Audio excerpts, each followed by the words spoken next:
Hey there, you looking kinda cute. Please consider subscribing and check out our Patreon for more. Enjoy the video. It was a cold Friday afternoon when I, Nathan, packed my bag for a weekend at our family's mountain cabin. My sister, Anna, and I planned a quiet retreat, away from the city's noise. The cabin, nestled among towering pines and blanketed in snow, was our favorite escape. As our car crunched over the snow-covered driveway, the cabin's rustic charm welcomed us. Its wooden exterior, frosted windows, and smoke curling up from the chimney painted a picture of a winter wonderland. Inside, the cabin was cozy with a roaring fire in the stone fireplace and the familiar scent of pine in the air. Anna and I quickly settled in, unpacking our things and preparing for a relaxing weekend. The cabin, with its creaky wooden floors and handcrafted furniture, always felt like stepping back in time. We had plans to play video games, watch movies, and maybe even do a bit of hiking if the weather permitted. However, as evening approached, the sky turned a menacing gray. Snowflakes, at first few and far between, began to fall faster, growing into a thick curtain of white. The wind howled, sending chills down my spine. By nightfall, a fierce blizzard had engulfed the cabin, the wind's howl mingling with the creaking of the old timber walls.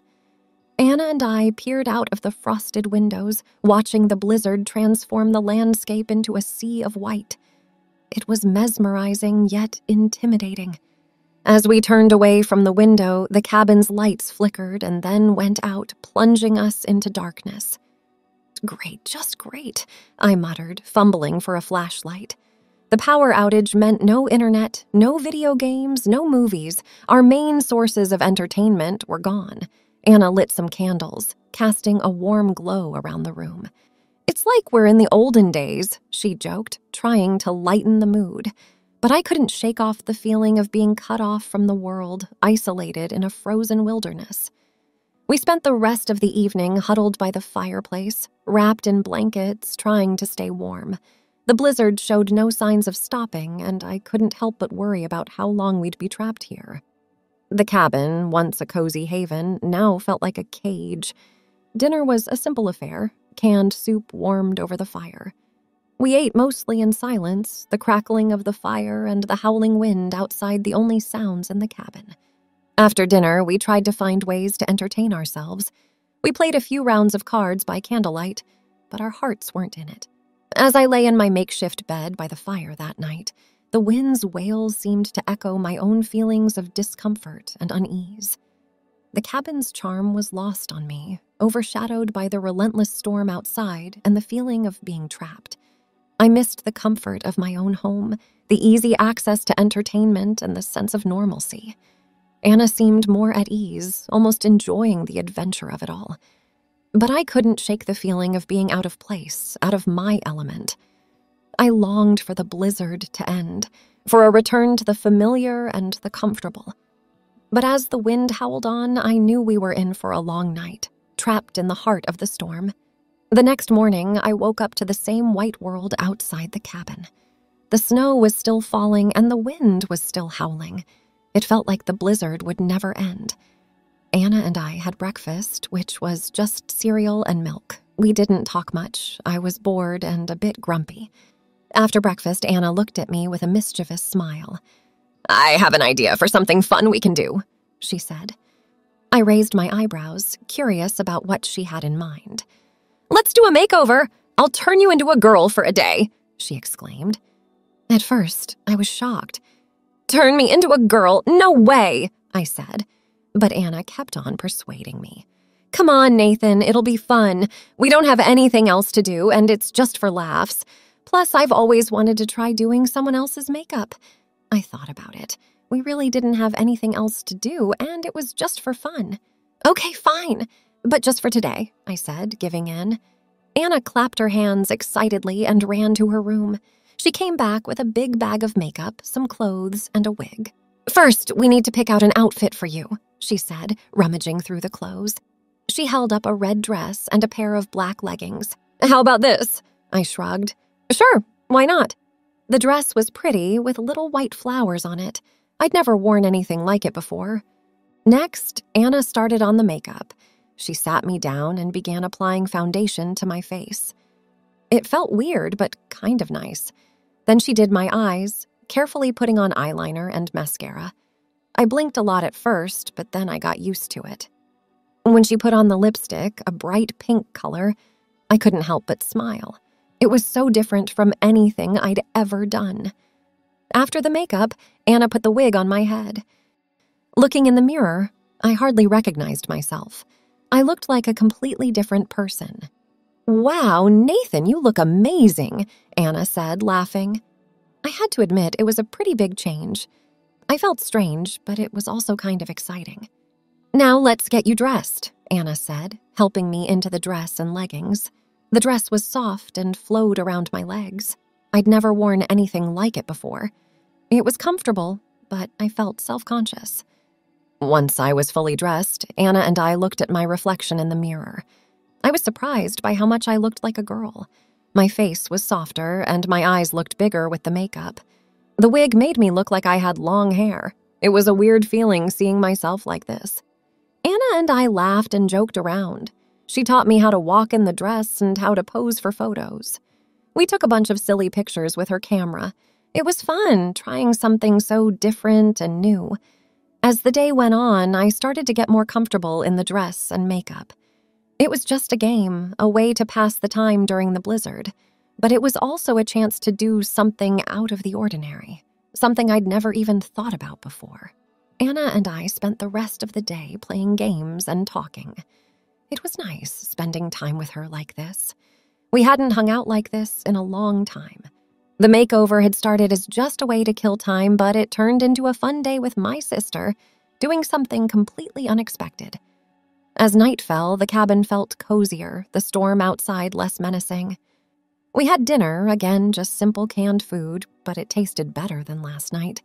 Maybe it was because we'd had a fun day, or maybe I was just getting used to the cabin. As I went to bed that night, still wearing the dress and makeup, I thought about the day. It had been strange and new.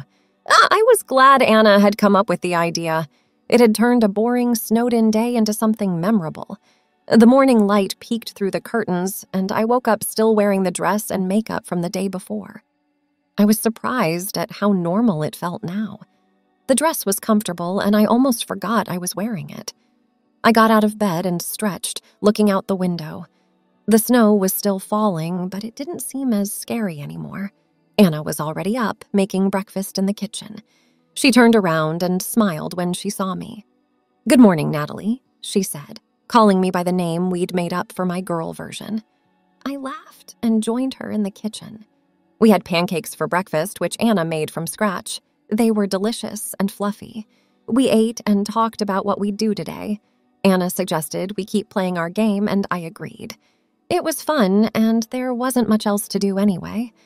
After breakfast, Anna helped me fix my makeup and adjust the wig. It was funny how she seemed to know so much about these things. She told me she'd learned from watching videos online. She was really good at it, and I felt lucky to have her as my sister. We decided to spend the day doing indoor activities. First, we played board games. I had to be careful not to mess up my dress or hair while moving around the game pieces. It was a new challenge, but a fun one. Then we did a puzzle together. It was a big one with a picture of a mountain just like the one we were on. We talked while we worked on it, mostly about funny memories from when we were little. It was nice just spending time together like this. For lunch, we made sandwiches. I tried to help, but it was harder than I thought with my long nails. Anna showed me how to hold the knife and spread the jam without making a mess. It was a small thing, but I felt proud when I made my own sandwich. At some point, the power seemed to be back up, but no internet or any reception. In the afternoon, we decided to watch a movie. We found an old DVD in the cabin and set it up on the small TV in the living room. We sat on the couch, wrapped in blankets, and watched the movie. It was an adventure movie, and we both got really into it. During the movie, I noticed how different it felt to sit with my legs crossed in a dress. It was something I'd never thought about before, but it was comfortable and I kind of liked it. After the movie, we made dinner together. We made spaghetti, which was a bit messy, but really fun. We both ended up with sauce on our faces and we laughed a lot. It was the best meal we'd had since we got to the cabin. As we cleaned up after dinner, I thought about how much fun I'd had today. It was weird at first, dressing up like a girl and doing all these things, but now it just felt normal. It was like I was just me, but a different version of me. And I liked this version. Anna and I talked a lot that night. We talked about school, our friends, and what we wanted to do when we grew up. It was nice to just talk without any distractions like phones or the internet. I felt really close to Anna, like we understood each other better now. When it was time for bed, I changed into pajamas and took off the makeup and wig. I looked in the mirror and saw myself, just Nathan again. It didn't feel right. I woke up, the sun was shining bright, but the snow was still piled high outside. Anna and I had breakfast, and then she asked, "Do you want to be Natalie again today?" I thought about it and nodded. It had been fun being Natalie. Anna helped me get dressed again in a different outfit this time. It was a cozy sweater and a skirt. She did my makeup, not as much as the first day, but just enough to make me look different. I put on the wig, and there I was, Natalie again. We decided to spend the day playing board games and doing puzzles. It was nice and quiet, just the sound of our laughter and the occasional creak of the cabin. Playing games as Natalie felt different. I was more careful with my movements, and I paid more attention to how I sat and talked. For lunch, we made grilled cheese sandwiches. I tried flipping mine in the pan and almost dropped it, but Anna caught it just in time. We laughed so hard. Eating grilled cheese and laughing with my sister was one of my favorite moments of the weekend. In the afternoon, we decided to bake cookies.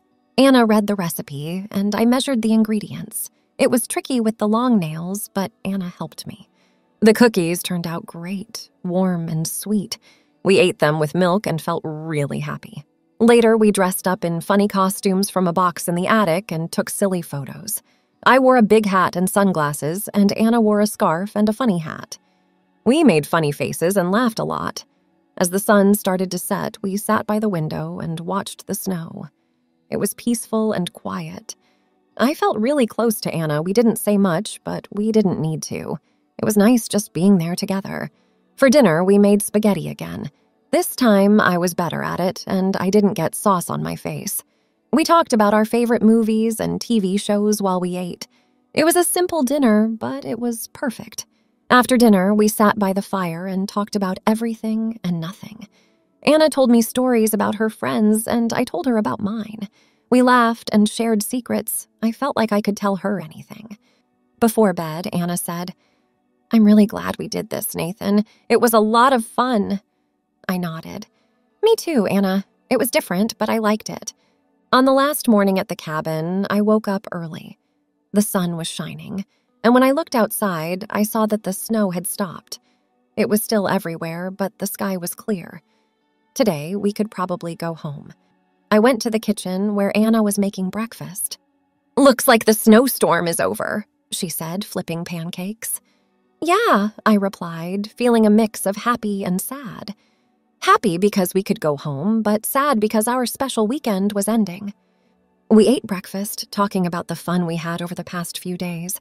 I thought about how, at first, I didn't want to dress up as Natalie, but now I was glad I did.